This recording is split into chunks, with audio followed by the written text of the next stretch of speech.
Tonight is all about cyber essentials. We've got a great speaker. We've got none other than Neil Firminger, Cyber Essentials Manager at IASME, to talk to us about cyber essentials. So that's fantastic. We're going to start that in 3 or 4 minutes. Just before we do that, though, I've just got a couple of slides to run through with some housekeeping and bits and pieces to kind of introduce and set the scene, if that's okay. Neil's going to talk for, I don't know, roughly 25 minutes, half an hour or so. Judging by past events, there'll be some great questions. So we've allowed plenty of time for questions on this event. And I know Neil likes the questions because that's the interactive bit where he gets to actually answer some of your concerns and perhaps put to bed some of the myths that grow up around cyber essentials. So we've also got Fox Thomas on the call, and Fox is working in the background, admitting people as we go. So I'm just going to press on and talk a little bit about who are BCS and who are ISSG just before we bring Neil in to speak. So first off, my name's Steve Sands. If you haven't met me, I'm chair of ISSG. ISSG being the Information Security Specialist Group of the BCS. Who on earth are the BCS? They are the Chartered Institute of IT. We've got something in the region of, well, six or 8 months ago, I was saying we've got something in the region of 65,000 members, but actually we've now increased that to 70,000 members. So you are very much part of a growing community. And I think it's going to continue to grow at some pace for some time to come, because IT is so fundamental to every part of life. And BCS, the Chartered Institute of IT, is involved in every aspect of IT. So we should have many, many more members than we currently do. So please do encourage friends and colleagues who are involved in the IT game to come and join us, find out what we're all about. We've got local branches all the way up and down the country, and indeed out in the rest of the world. So although we're the UK Chartered Institute of IT, we have representatives in many, many countries. In fact, there's a Canada branch, and Neil and I met recently at the Jersey branch of the BCS. So that's great. We've got 50 odd specialist groups, of which ISSG is one. We are the largest, which is great, and as it should be, of course. We've got something in the region of 3,500 members, which, if you think about it, is a good chunk of the membership of BCS itself. We're concerned with anything to do with information or cybersecurity, from computer forensics to hacking to cloud and everything in between. In fact, cloud is one of our themes for this year, and we've got a number of events and webinars coming up throughout the year. So we're touching on cloud, we're touching on quantum, we will be touching on third party, probably mergers and acquisitions in some of our legal events coming up later in the year. And we love standards. We all love standards, don't we? We live by these things. Hence this event this evening to talk about one of the main standards these days, growing standard Cyber Essentials and Cyber Essentials Plus. Many of us are involved in implementing it or have done so, but there is still some misunderstanding and confusion sometimes around it. Hence, picking up on where it's at with Neil this evening. Just a little bit about upcoming events for us. We've got an event happening in just under a week's time, next Tuesday. Anthony Harrison, we're doing a joint event with IRMA, which is the Risk Management Specialist Group, and that will be risks associated with the software supply chain and resilience. We've got a cloud event run by Chris Burtonshaw from Strata. That'll be on the 6th of March. That'll be a hybrid event. So running it in the London office, as with the software supply chain event, running it in the London office, but also online for those of you who want to join that way because you can't get down to London for it. We have a special event coming up. It's not on the website yet, but will be very shortly. It'll be limited in numbers, I'm afraid. It's a BT Security Showcase event. The last time we did one of those, we did it at the BT Tower. And I suspect, having just sold it now to become a hotel, was all over the news yesterday, That'll be the last time we'll be able to visit the BT Tower, which will be a great shame. But this one will be at their research facility at Adastral Park, which is down near Martlesham Heath, alongside Ipswich. So I think numbers will be restricted to somewhere around about 40 odd on the day. BT are imposing some restrictions on that, but it's going to be a great event, and face-to-face only, a whole day with BT down at Adastral Park. And then we're doing a joint event with the Financial Services Specialist Group on the 9th of May, which will be talking about DORA and software resilience, with Legal Day series and further standards update events as and when we can arrange them. So lots and lots of things going on within ISSG. If you have friends and colleagues who have an interest in information security or cybersecurity, please do encourage them to join the group. If they're already in BCS, then it's very simple for them to sign up to ISSG. If they're not in BCS already, I would strongly recommend talk to them about it. Tell them what you get out of BCS and ISSG, and hopefully we can swell the numbers even more. So just a little bit of housekeeping for this event. No Chatham House. It's an online event. It's difficult to police Chatham House on the online events, so there isn't one for this one. We have quite a number of delegates registered to attend, over 100 at the moment. So we won't be able to take chat during the event, questions, live questions, audio questions during the event. However, the Q&A will be open on Zoom. So please do take advantage of that. Ask your questions on Q&A. Fox and I will try and respond to them as we can. But there's plenty of time for Q&A at the end. And where we can, we'll bring people in on audio and visual and video to ask your questions directly to Neil. Okay. Anything outstanding, we hope we can collect an email at the end of the event. And the event is being recorded, so it'll be up on YouTube and available via our event website within probably a couple of weeks once we've edited it and popped and tailed it as usual. So without further ado, let me just very quickly introduce Neil. This is off Neil's LinkedIn page. He's probably going to tell you a little bit more about himself as we get going. But as you can see, he's passionate. And I know this is true because I've spoken to Neil on many occasions now. He absolutely is passionate in wanting to help organizations become more cyber aware and cyber secure by adopting some of those basic technical measures that are included in Cyber Essentials and Cyber Essentials Plus. He's been working on that scheme now for quite some time, and he travels extensively up and down. I don't think he ever sees his family, to be honest. He's always on the road talking to people about how Cyber Essentials works and how we can promote it through all of the network of Cyber Essentials certifying bodies. So he's constantly on the road talking about the benefits and talking to organizations who are going to be those certifying bodies. So I can think of no better person to talk about Cyber Essentials than Neil. So over to you, Neil. I'm going to stop sharing and hopefully you can switch to your slides. Yeah, thank you, Steve. You can see those there. Yep. Okay, so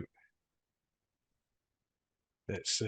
So I work for IASME. We are the delivery partner for Cyber Essentials. We've held that contract now for nearly 4 years, which is quite a success. We had it extended actually, so we've got some people, they won't particularly like it, but we've got another 3 years yet of running the contract. But we work. The reason I put this up here is we want to put an NCSC logo against us. We're very proud to have that. We actually own 3 of those now. We're delivery partners for 2 other schemes now. So we deliver the Cyber Advisor program, and we do jointly with CREST, we do cyber incident response and cyber exercising as well. So we're a delivery partner for those 2 schemes on top of being Cyber Essentials. But I just want to stress we are a partnership with the NCSC. They see us very much as a strategic partner. We work very, very closely with them. I have meetings all week with them, nearly every day of the week. and we actually class the team we work with very much as colleagues. But we are all actively trying to develop the scheme. We're all passionate about the scheme and delivering the best we can for businesses in the UK and guiding them to get a nice, secure platform to operate on. So,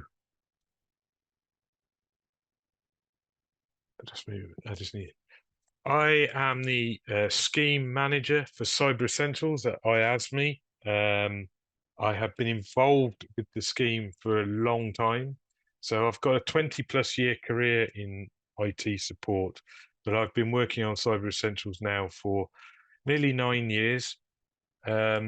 That's quite significant considering the scheme is 10 years old this year. I've done all the processes involved with setting up a certifying body and becoming an assessor for the scheme. So I've done the self-assessment audits. I've done the CE Plus audits, and then about 6 years ago, the body I was working for unfortunately went into administration, but had a good relationship with IASME at the time. We were one of 5 delivery partners, and they asked me to provide some consultancy, and 5 years ago that turned into working for them full time. And initially went in there to run their IT, but IASME has grown significantly in the last 5 years. When I walked in the door, I was full-time employee number 10, I believe. We now have 100 employees. So considering we had the pandemic in that time, we have grown significantly. That's provided opportunities.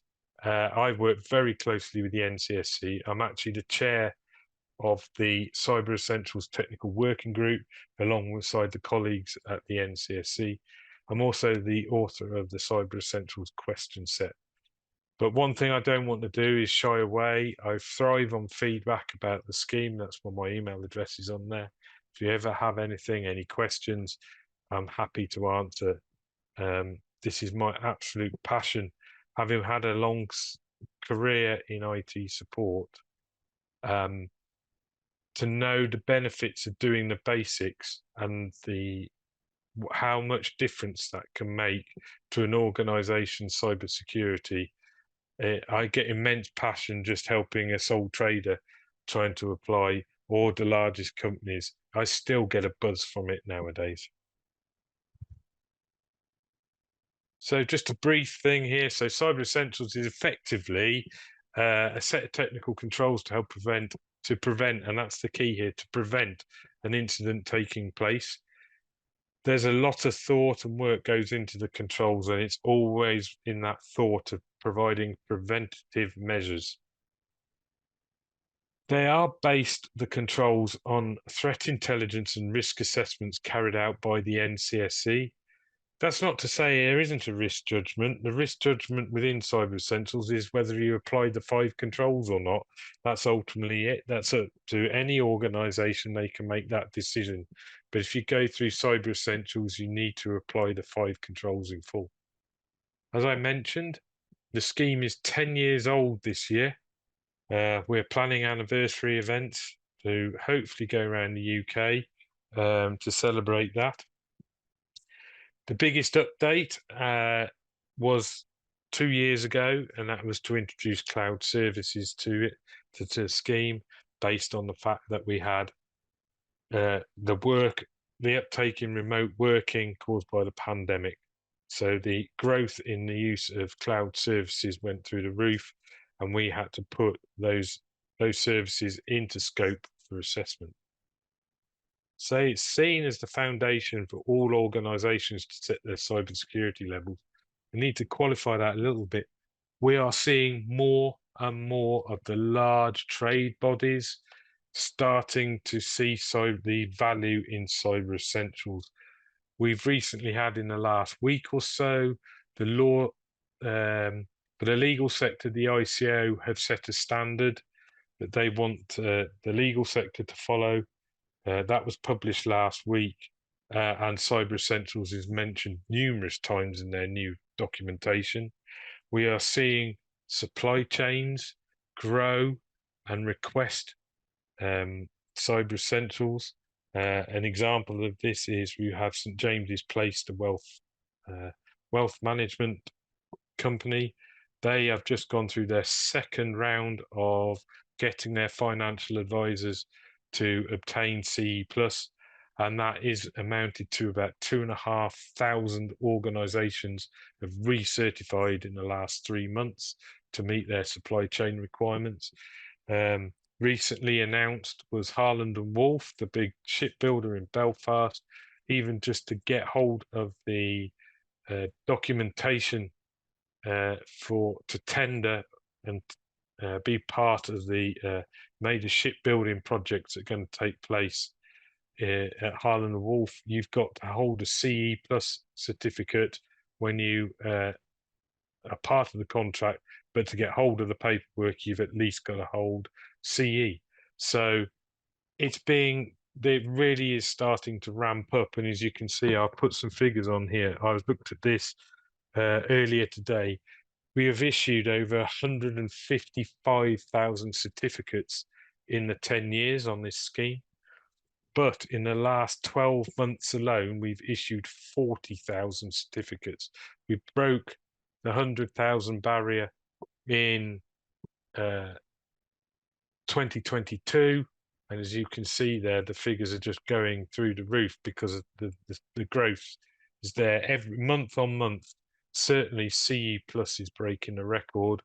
You know, we only recently did we just break 1,000 CE pluses in a month, and that was 3 months ago. We now did 1,300.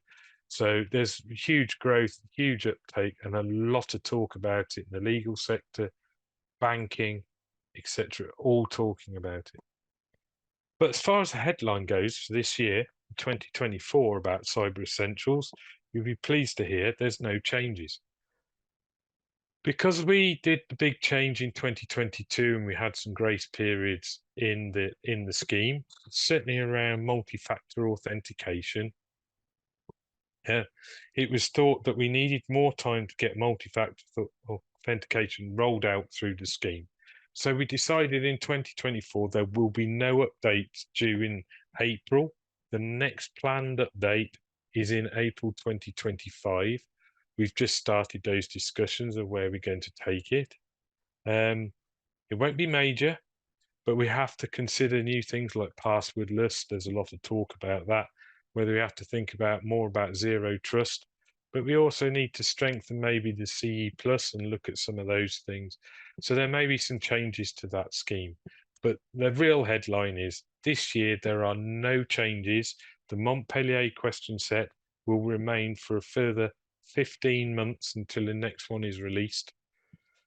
I hope that's good news because it gives a bit of settlement into the scheme, because we did make a lot of changes over a 2-year period, but they were very much required because there had been no changes for 6 years before that. So, but that doesn't mean Cyber Essentials isn't evolving. There's lots going on, and I'm just going to touch on some of those things now. So, at Cyber UK in April last year, the Cyber Advisor Cyber Essentials scheme was launched. This is a scheme to provide SME organizations with reliable, cost-effective advice. I should really add here as well, the advisors also need to be able to implement their advice as well. So the actual exam is Cyber Essentials Implementer, which is offered by our exam provider, Cyber Scheme. The advisors need to be competent in providing the IT configuration and understanding the Cyber Essentials technical controls. So the exam they have to take is very much, it focuses on the soft skills. They have to do an exam based on what their knowledge of Cyber Essentials is, but their soft skills, I think that's an area that is often missed. So we are pushing the boundaries a little bit here, and some people are finding it a bit tough, but they're also finding it a very worthwhile experience of going through that to become a cyber advisor. And one of the growth areas we're looking to promote this in is the IT services and the MSP sector. It will dovetail hand in hand with preparing organizations for CE, self-assessment, and also CE plus, because their implementation skills are required to make sure the controls are active and correctly configured. So we're getting a lot of people interested. We now have 85 cyber advisors. We've got 100 in training, or going through some training programs at the moment, and we'll be taking exams by the end of March. And that means we have 82, I believe, assured service providers for this, dotted all over the UK. There's programs in Wales and Scotland at the moment to increase the number of advisors. That's looking to add 30 to 40. So that means that every Welsh certifying body for Cyber Essentials will also have a qualified advisor, and the same will apply in Scotland. And then hopefully we're looking to roll out similar schemes across Northern Ireland and also England. So here's some information. These slides will be shared. So NCSE are the actual scheme owners, but we've been working and developing this scheme with them for 2.5 years. I was actually involved with writing the syllabus for what would be required as a cyber advisor. But we're the delivery partner, very much working, say again, with the NCSE on this, and they see it as a real positive scheme they want to get and grow. So, Cyber Essentials Readiness Tool, I just want to make you aware of this. If you're not aware, for smaller organizations, this is a free interactive website that does some gap analysis in preparing for Cyber Essentials. You can gauge the current levels. Doesn't give you a score, but it certainly puts people, organizations on path to looking how they can achieve Cyber Essentials. And it's full of guidance that is written internally by IASME, but links to NCSE guidance. And that's where I want to now make or show you our real big announcement about Cyber Essentials this year. This is a project called the Cyber Essentials Knowledge Hub.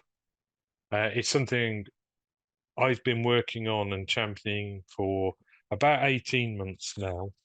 And I first came up with the idea and promoted it within IASME, and we've had a small team working on this project for a while. This is a central source of up-to-date information about the scheme. It includes the latest updates, sector guidance, general guidance about the controls, resources to help you through the certification process. It's very much in the same vein as the NCSE's guidance, how they do it.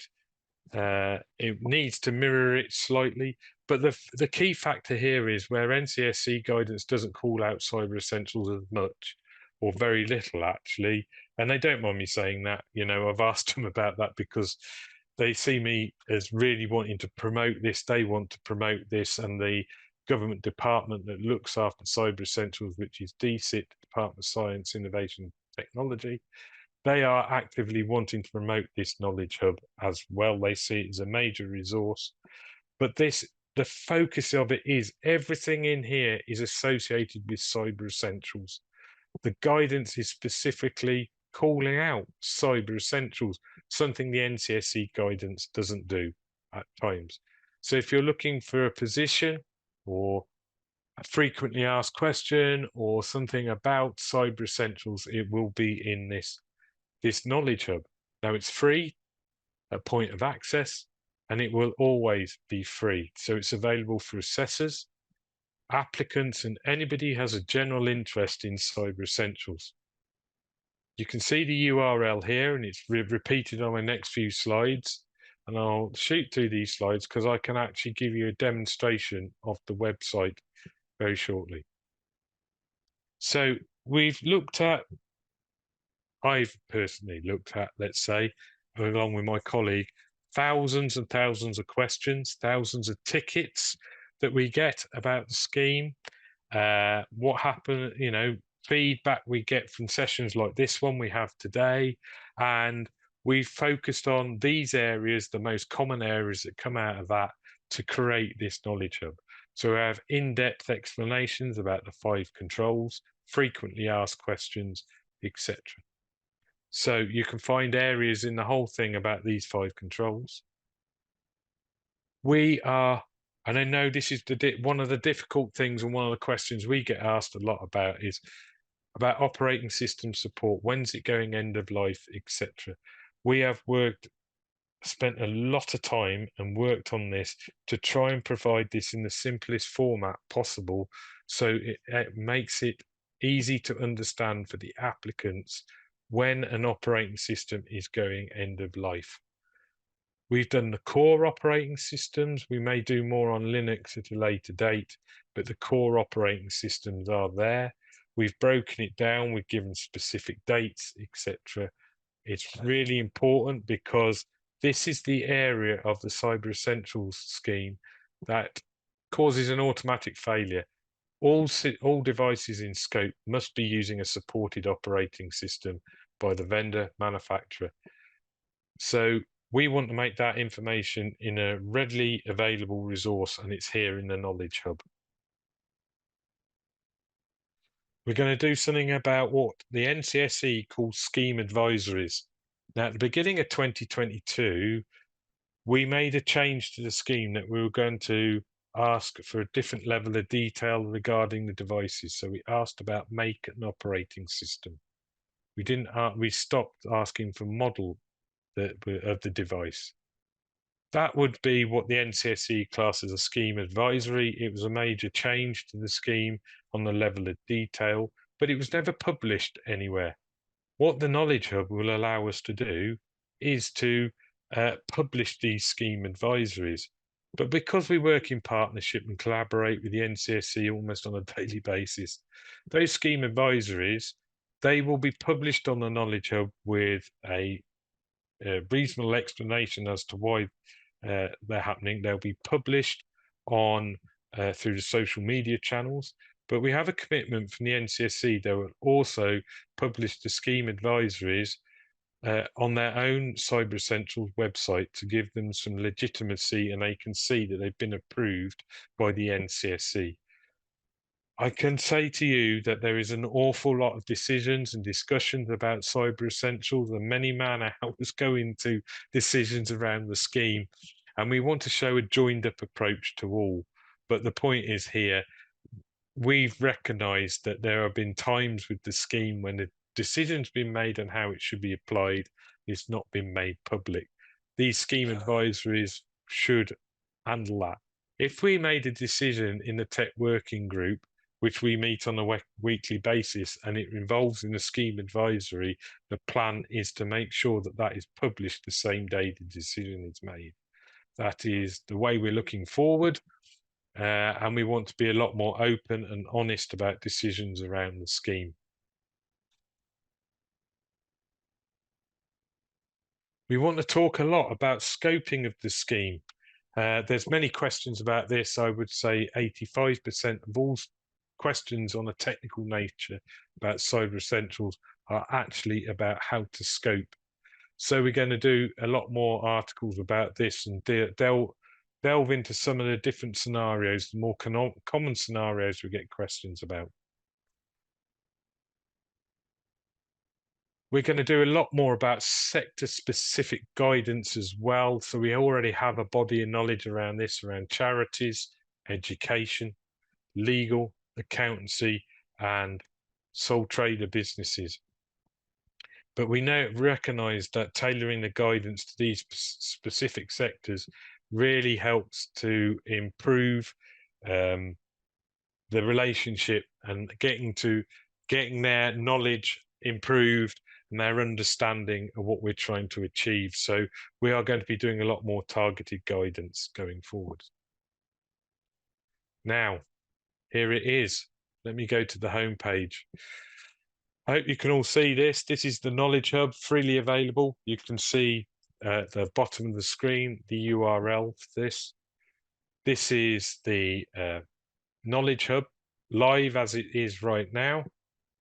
You can see the various sectors in covered off. And I'd like to show you the operating system one to give you an example of some of the work that we've done. So we really have tried to break this down. So Windows 10 is obviously a common one, but we want to make people aware of various timelines, etc. that's going on. But we do get a lot of questions and say, oh, well, it says this on the Microsoft website, it says that on the Microsoft website. To clarify the information we've got on screen here, we include those particular URLs from the vendors just to help there, because we know there are different versions, different editions that have slightly different licensing agreements, but we want to provide as much information. But the common ones we've addressed here and given those dates openly. Okay. So as you can see here, we've got a drop-down menu. I just want to touch on this one and show you some scope. Now, each section has a main article on it. These main articles that you are here are available to be downloaded and take a PDF copy of them. But these are the articles that also are guidance within the Cyber Essentials question set. What we do plan to do with the question set is add more of these guidance articles and when they apply to specific questions in the question set. So there's a lot of work going on in the background to develop that further. But you say, if you see this, what we're trying to address is consistency issues and trying to get not only applicants to understand, but we want the assessors to look at the official guidance and take that when they're doing the marking and providing advice to end users. Okay. So I say there's a few extra areas in here as well. We've done an extensive glossary about the scheme, some of the terms that are used. This will be expanded upon as time goes by. It links back to some NCSC guidance, but that's something else we will also continue to do.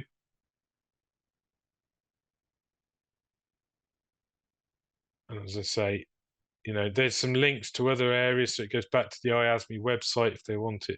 But we do have specific guidance, as I say, to different sectors. So you can see this will develop over time. So we have specific guidance for the charity sector. We do a lot of work in the charities. So contractors, etc., are used in charities. We've done a specific guidance article. We've actually written quite an extensive article here. And if you use contractors or third parties, it will help. But this is all freely available going forward. So I personally are quite proud of how this has come about, and I hope this will be a really useful resource for all going forward. I just want to touch on this, and I hope everybody in this call is initiated on this and I'm fully aware, but we are heading to 18 months from Windows 10 going end of life. Now, the implications this can have to Cyber Essentials is we don't tell people about it. They're going to not be able to, they're not going to be secure. They won't be getting security updates on their operating systems. And we've had it we've been informed by the NCSC that that Microsoft are not planning to do extended security updates as they previously did with Windows 7. They are looking for organizations to move to Windows 11. We spotted that there was a bit of an announcement about this, but it wasn't, it was hidden in a forum by Microsoft. That was in relation actually to the different feature releases. And the NCSC, along with ourselves, decided to do a social media campaign on this back in June 2023. But I still intend to keep talking about it and make people aware. So if you're already aware of it, please just talk to your people and whatever, and really make them enforce that there really is no plans to keep Windows 10 supported after October 2025. We're just trying to make people secure, and if we spread the message, because I don't think Microsoft have done a particularly good job of it at the moment, there's less likely that companies are going to get caught out. So in summary, Cyber Essentials is the foundation of your cybersecurity plan. It is effective. There will be research released on this later this year. As I say, a few small technical changes can prevent 80% of common cyber attacks. That research is actually backing that figure up, and hopefully it will strengthen the argument that comes out from that. It definitely improves supply chain security, and there's lots and lots of help available. We're developing all the time. You've got the knowledge hub, the readiness tool, cyber advisors, certification bodies, and the IASME technical team. If you need to contact us there, we're available on info@iasme.co.uk. Okay, now time for some questions.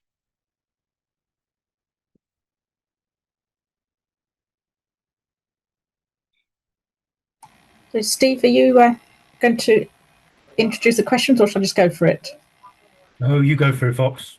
Thank you very much, Neil. That's really interesting. Personally, I'm actually very excited about the new Knowledge Hub. That's going to be really useful. There are quite a few questions that have come in so far.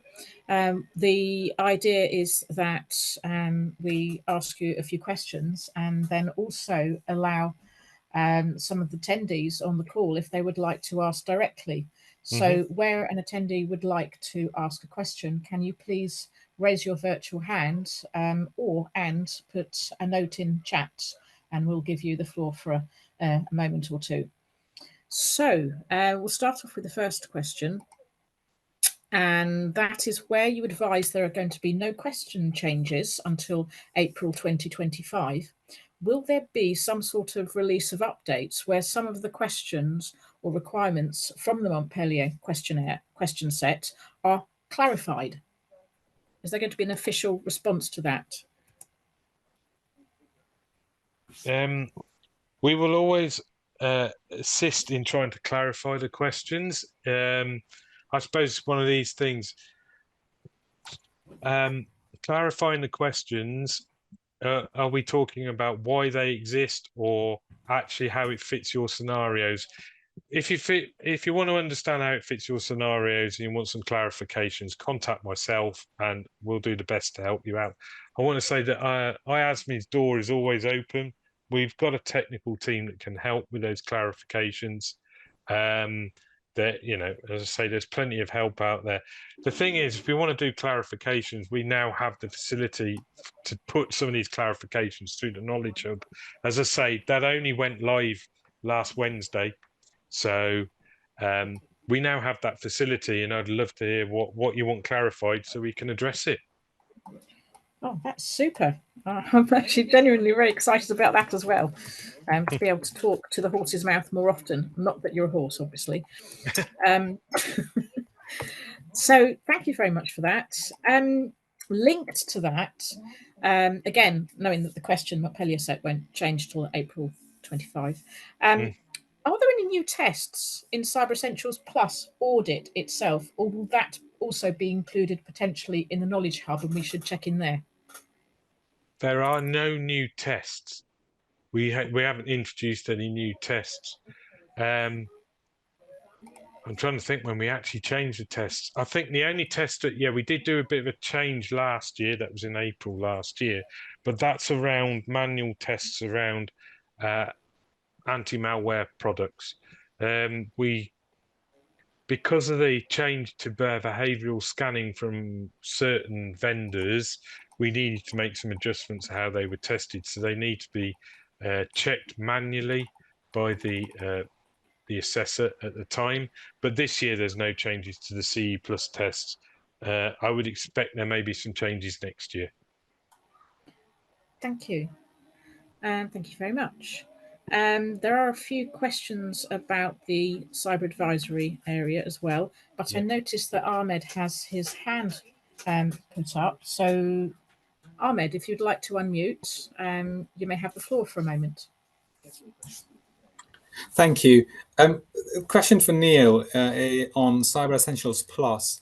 I noticed that there's a prerequisite for Cyber Essentials Plus assessors, and a lot of those prerequisites around sort of ethical hacking as a prerequisite, for example, CEH or CPEN as a prerequisite for an assessor to have. Although Cyber Essentials Plus, you're not really doing any penetration testing. All you're doing is vulnerability assessment or vulnerability scanning, and then sort of providing them an update. What I wanted to know was, is there any plan for changing the prerequisites for a CE plus assessor if they don't have a CEH type certification? Or are there any training providers who can provide VA plus training, which can also be done, but then you need a CE plus assessor to sign it off? If you can perhaps clarify that and then give us some guidance.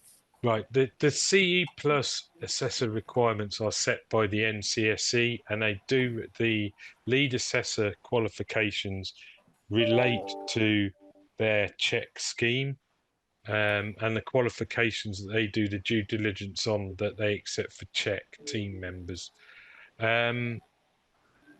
We are looking actively at the entry level to CE plus and trying to make changes to that, but we need to, those requirements are not guided by, we can try and influence the NCSC to make changes.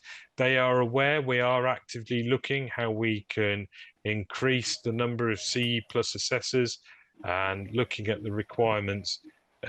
We have submitted a paper only in the last week or so about this to the NCSC, and we're still awaiting feedback. But we are perfectly aware we want to try and make find it as an entry level or make a career path out of it. We see enormous growth in CE plus. The potential is there. There's a lot of discussions going on with other organizations and supply chains about the growth of CE plus and making it a supply chain requirement. So we are looking at ways to actively get more people involved in carrying out CE plus audits. There'll be announcements hopefully later in the year or towards the end of this year, I would have thought, that we are trying to make changes. But it's something we have recognised at IASME, and we are trying to get some changes made to that at the moment. Thank you. Thank you very much. That's a really good answer. So if no one else has their hand up for the moment, I'll carry on with the questions that we have from chat.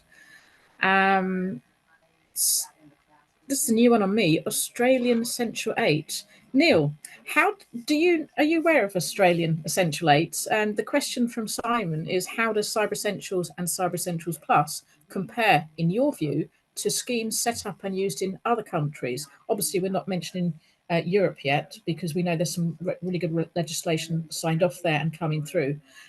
So Australia, Essential 8. I don't know. I know about Essential 8. I've read Essential 8. Yeah, they've got a really, really strict requirement about critical updates having to be applied in 48 hours. So I have read it in a bit of depth. I know that the Five Eyes, when talking about cybersecurity, they all talk to each other. And I do know that the NCSC talk to Australia, New Zealand, about their various schemes that they set. And there is some cooperation between them, but there's no plans to set an international standard. But I think you will find that all these other ones that have popped up, from my understanding, and being part of the Cyber Essentials Technical Working Group, when we make changes, that's when the other schemes start to look at making changes. They're taking our lead. We've often discussed about 14-day patching and whether it needs to be changed. We often get asked, you need to change that, but it would affect these other schemes as well. And I have been party to some conversations with other countries about it. I've been invited to them, with the NCSE, but it's always about trying to meet the same standards. But there, for what I understand, there's no plans to create an international version. Thank you very much. It's good that we're leading the way. And I've noticed Caroline in the audience has a question. So Caroline, would you like to unmute? And please, the floor is yours. Thank you. Thanks, Fox. No, that was really useful. Thanks so much, Neil. My question is about passwords. I've gone onto the hub. Thank you. That's really useful, the Knowledge Hub. I was just looking at the password policy. I was interested why it's 8 characters and 12 characters, that sort of detail, 12 characters if it's the account protected by the password alone. Can you give us some thoughts around sort of how you set that? Where do you get the balance between the guidance on how to set passwords and password length? Right. When we change the password requirements from, so for 8 characters, you must use MFA alongside it or have some form of throttling or automatic deny list. The 12 characters came from talking to the subject matter experts on this with the NCSC. I can assure you, we had some very robust conversations about passwords, and these were the what was decided. The password lengths, etc., is also always a bit controversial, but I think the real guidance that the NCSC always want to push forward is the 3 random words, and getting it to 12 characters, can demand a few more, making those passwords more complex based on their guidance. The thing is, we everything we do in Cyber Essentials, when we talk to the tech working group, we come up with the decisions. There's some extremely knowledgeable people in the group, but then we have to pass it past their subject matter experts. That's how it's come. It's a very, very long thought out process. And when it came to the passwords, it was weeks and weeks of discussions. We had some very strong discussions about PIN numbers as well. I remember it quite clearly, but they're robust. There's lots of thoughts about it. It may be an area we have to look at, but authentication methods, when you talk about passwords, is rapidly changing. Bear in mind, Microsoft made big change that when you sign up to a cloud service, MFA is turned on by default now. So we're in a rapidly changing world there, and no doubt we will be requested to review it again at some stage. And what you require for MFA as well, do you think will that change as well? It's always got to adapt because the technologies are changing, aren't they? Even Microsoft's dropping the use of SMS text messages for MFA. So we will have to look at it. But what I want to just remind everybody is it's not just about an authentication app. MFA, there is actually a very good article by the NCSE that talks about 4 different methods. One is conditional access. We have very robust conversations about MFA, and it's been a very big talking point since we introduced it into the scheme. But they're good conversations to have. They're the right conversations to have, and MFA is going to be a default position very soon for authentication. That's great. Thank you. Thank you. Kind of linked to that, there's another question that we have, and it's taking a bit more of a hammer to this. Are you considering, or are NCSE considering, or both of you, creating some sort of whistleblowing style hub where companies or individual people can report, 1, SaaS providers for not allowing MFA to be set up, so that's not an option, and the second one about software and hardware manufacturers that do not adhere to secure software life cycles and do not wish to provide security patches, but they'd like to sell you stuff anyway? Are you going to have a whistleblowing hub? Can we have one? You can report it to us anyway, and I do try and put it on. I'm not sure. we have had some shocking examples about certain cloud service providers who don't provide MFA, or in fact, they've seen it as an opportunity to charge organizations.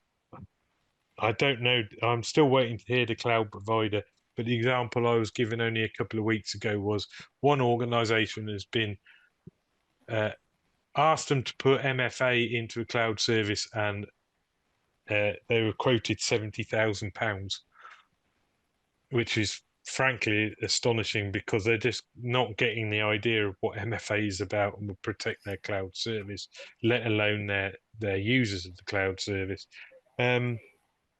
It can be reported to us. We are trying to build a register. I'm not sure we've thought of a whistle blowing. When it come back to devices, etc., remember there's going to be quite a few devices that are going to get sucked up in the new IoT legislation where they're struggling to post information about security updates. So I believe it's April the 24th, the new legislation comes into place, and smartphones are included and pulled out as IoT devices. Now, I know this causes a lot of conversations, but there's a lot of information or non-information about iOS versions. So that is the operating system for iPhones and iPads. Apple are very poor at telling you when that goes end of life. In fact, they don't publish any dates. We're all hanging on that on April they have to start doing that. That is part of the legislation, so it'd be very interesting to see if they do. So there will be this legislation will help to try and enforce and make sure manufacturers do. There is also a number of manufacturers who use different language. It's quite complicated. They say that some of their devices are supported when actually the technology the device is invented for is virtually obsolete. So yeah, there's lots of issues there. Whenever it gets raised to us at IASME, we pass on what we can to the NCSC, and if they have contacts, they will speak to those vendors, suppliers, etc. Thank you, Neil. Yes, indeed. Where in the UK, the Consumer Goods Act originally was 6 years for end users. With the new legislation from Europe, parts must be available for 10 years. So there's a difference there, and Apple need to keep up, and we should get the benefit of that, hopefully. But the software needs to keep up with the hardware, and that's the gap. That's correct. You're correct, and that is also something that's being addressed in the IoT legislation. That's the UK IoT, because I think it tells the smartphone providers they've got to provide at least 5 years support. Is one of the things that is in there. So there's a lot going on in this world. Only 5 years, oh dear.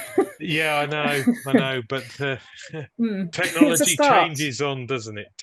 Indeed. It's better than some. There have been some suppliers who've dropped smartphone devices after only 18 months, haven't there? There's well documented cases of that. So I think the rabbit phones were even shorter, weren't they? Yeah. If you remember back in the day. Yeah. So there's another question around small business. Yeah. So Tim asks, how easy is it for a 1 or 2 person company to become Cyber Essentials Plus compliant when they work from home, use Office 365, so cloud for their email, and OneDrive and SharePoint, again, Microsoft Cloud for their files? I would say very possible that we've just done. That's very common. I mentioned St James's Place earlier. A lot of those people are sole traders or sole practitioners in their field, and they've all achieved Cyber Essentials Plus. We're seeing enormous growth in Cyber Essentials Plus at the moment, as I've said, and we do. Yes, there are a lot of CBs out there who are very well versed in Cyber Essentials Plus and certifying sole trader businesses. Thank you. And going back to the area where we have had a flurry of questions around your the cyber advisory scheme. Yeah. So can anyone apply to be a cyber advisor? Yes, they can. There is no experience requirement to take the Cyber Advisor exam. That's one of the major differences between a Cyber Essentials Plus, Cyber Essentials Assessor or Cyber Essentials Plus Assessor. That was something we were very mindful at the time. It's very much tests people's consultancy skills, because we see that having good skills in that area, the soft skills, can very much improve the experience and messaging for the applicants. Thank you. Linked to that, will there be any security clearance requirements for cyber advisors? As in, if you would like to take up a cyber advisor, how do you get assurances that they are genuine, etc.? There are plans for there to be a database of the cyber advisors on the NCSC website, fitting with their other schemes. So yes, that is being worked on at the moment. So there will be a place you can go and check. But will there be any security clearance? Any checks and balances? The security clearance is the difficult one, because a lot of the organisations, the cyber advisors we target at, it's difficult for them to get security clearance. Bear in mind, these are cyber advisors for SMEs. I need to state that the Cyber Advisors Cyber Essentials is just the beginning of the Cyber Advisor program. It's going to be expanded to different types of cyber advisors going forward. That is the long-term plan. So no doubt if there's cyber advisors are required that need cyber security or need security clearance, there will be options in the future for that. Thank you. And it's something, can I just say, just something I will bring that up with the team that run the cyber advisor scheme at the NCSC as a future option. Thank you. It's linked to Simon's question as well about what would be the best way for existing IT and cyber professionals to become more involved in supporting Cyber Essentials or being part of it in the future. So are you considering putting a forum of any kind along with a knowledge hub where people can interact? We are looking at it. I'm trying to make myself a bit more available, and Steve will back me up. I've now a member of the BCS myself, and I'm looking to get my own, get myself certified correctly, and have input and make myself a bit more available through the BCS. Yes, we're certainly trying to allow for more input. You can contact me directly. I'm happy to take that. It's an absolute passion of mine to get more MSPs and IT services businesses involved in Cyber Essentials. They're all doing great work out there. You're all applying Cyber Essentials in your, and I know that the way the scheme needs to grow, we need to interact with the marketplace and work with MSPs and IT services companies. Yes, I would love to have a forum. There is a forum. It is on the LinkedIn group. We have a Cyber Essentials LinkedIn group. I am one of the administrators of that, and happy for you to get involved there. Thank you very much, Neil. I know that Ahmed wants to ask a question, but we've got so many other questions in the list, and Steve probably needs to wrap up with you. So with a couple of minutes to go, Steve, would you like to come back in to close the session? Hi, Thank folks. you so much, Thank you Neil. very much indeed. And welcome to the BCS, Neil. I'm really chuffed that you've joined. Put the word out, please. That would be great. Yeah. Do you know what, that was absolutely marvelous, and the as expected, I think the most useful part of it is for those people who've come along tonight and listened to your presentation, which was brilliant, but also just getting the opportunity to ask you questions and as Fox put it, get the answers from the horse's mouth. That is absolutely fabulous.